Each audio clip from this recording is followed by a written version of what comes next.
Bizlere bu fırsatı verdiğiniz için öncelikle teşekkür ediyorum. Çünkü seçmeli derslerle ilgili vatandaşlarımızın çok da bilgili olmadıklarını, seçmeli derslerin ne olduğunu, nasıl seçecekleri ile ilgili çok bilgi sahibi olmadıkları kanaatindeyiz. Ya da çok fazla dikkatlerini çekmediği kanaatindeyiz. Onun için böyle bir fırsat bizim için de, vatandaşlarımız için de iyi oldu diye düşünüyorum ben. Şimdi tabii seçmeli ders denildiğinde bizim ülkemizde uygulanan, ortaokul ve liselerde uygulanan 3 dersimiz var. Daha da fazla var ama bizim için önem arz eden 3 tanesi var. 3 tane dersimiz önemli. Birincisi işte Kur'an-ı Kerim yüzüne okuma dersi. İkincisi Peygamber Efendimiz Aleyhisselatü Vesselam'ın hayatı. Üçüncüsü ise temel dini bilgiler dersi olmak üzere. Dikkat ettiyseniz her üçü de bir talebenin, bir öğrencinin daha çok manevi yönüne işaret eden, manevi yönüne dokunan, manevi terbiye noktasında etkisi olan derslerimiz. Kur'an-ı Kerim Müslüman olmamız hasebiyle ülkemizin %90'ının, 99'unun hatta Müslüman olması gerçeğini göz önünde bulundurduğumuzda bir Müslüman gencin Kur'an-ı Kerim'i bilmesi kadar tabii bir şey, bilmemesi kadar da ayıp bir şey olduğunu hepimiz kabul ederiz. Bu sebeple seçmeli ders olarak Kur'an-ı Kerim'in konulması büyük bir isabet olmuştur. Bu sebeple tebrik etmek lazım. Seçmeli dersleri bu noktada milli eğitimin gündemine getiren bürokratlarımız, siyasetçilerimize. Tabii şimdi seçmeli dersle ilgili vatandaşlarımız ne yapacağını, ne edeceğini çok bilmiyor.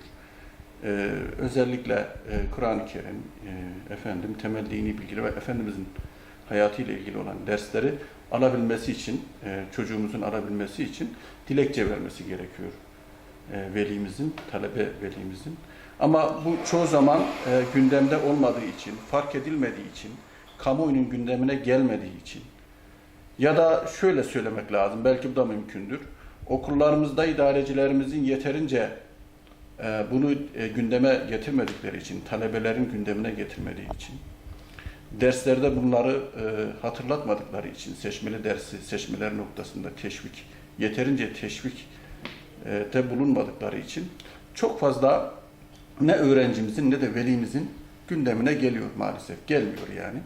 Onun için bu tür röportajların ve programların zaman zaman gündeme gelmesi, özellikle de seçmeli derslerin seçim zamanında gündeme gelmesi çok önem arz ediyor. Seçmeli dersler niçin önemli? Söz konusu seçmeli dersler diye sorulduğunda hepimizin bildiği gibi insan sadece bedenden ibaret ya da beden ve fiziki ihtiyaçlardan ibaret olan bir varlık değildir.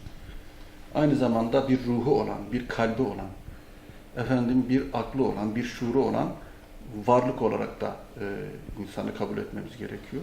Bedenin ihtiyaçları olabildiği gibi ruhun ve kalbin de ihtiyaçlarının olduğu, manevi bir takım tesellilere de muhtaç olduğunu hepimizin kabul etmesi gerekiyor. İşte bu derslerimiz bir anlamda çocuklarımızın, yeni yetişen neslimizin maddi ihtiyaçlarıyla birlikte, yani ilmi manada söylüyorum, maddi ihtiyaçlarıyla birlikte manevi ihtiyaçlarının da karşılanması, onların bu ihtiyaçları öğrenmesi, bu ihtiyaçlarını nasıl giderecekleriyle ilgili dersleri alması çok önem arz etmektedir.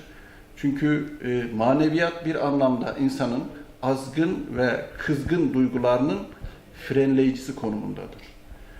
Biliyorsunuz nefsin her zaman iyi şeyler telkin etmediğini, çoğu zaman da kötü şeyler telkin ettiğini biliyoruz. İşte bu nefsin bu kötü telkinlerine karşı manevi gücümüzün, manevi dünyamızın donanımlı ve güçlü olması lazım ki bu olumsuz istekleri bir şekilde engelleyebilelim, frenleyebilelim.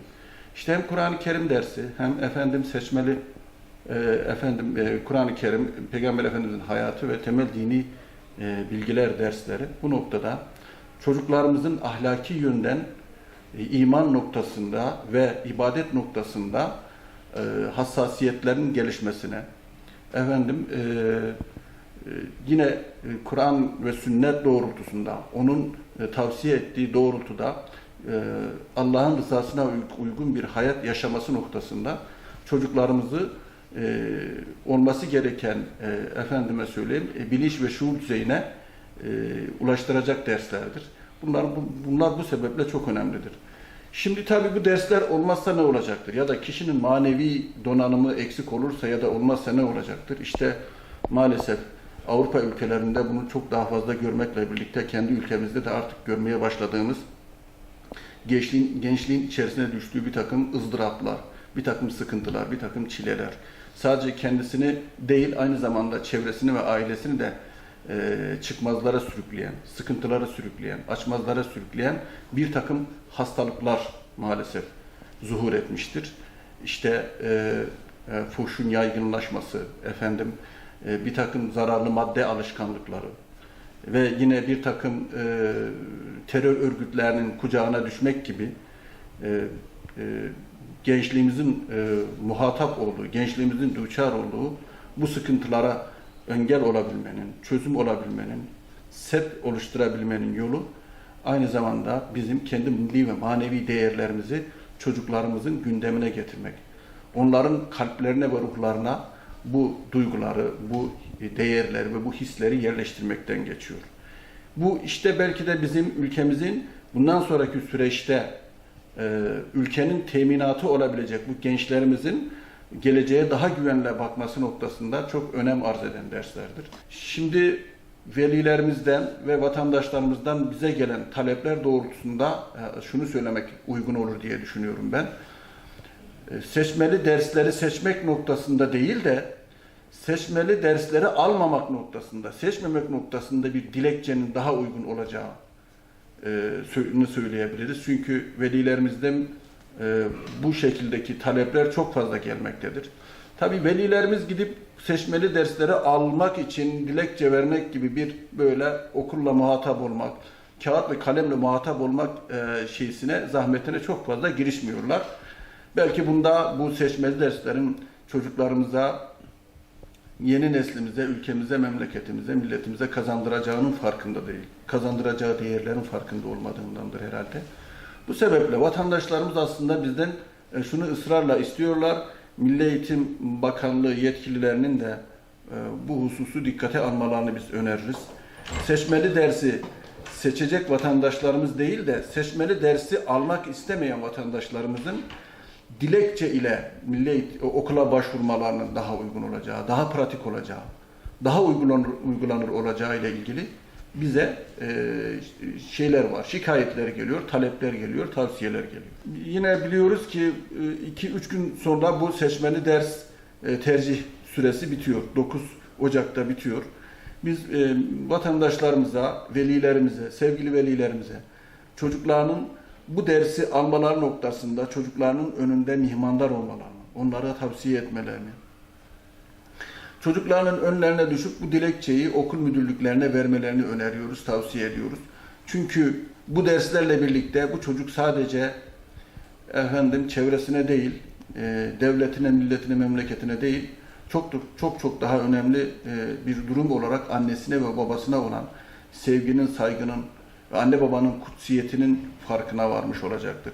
Yani velimiz aynı zamanda bu seçmeli dersi çocuğuna seçtirmekle kendisine de çocuğunun saygı duymasını, sevgi duymasını, kendisine bir değer atfetmesini de sağlamış olacaktır.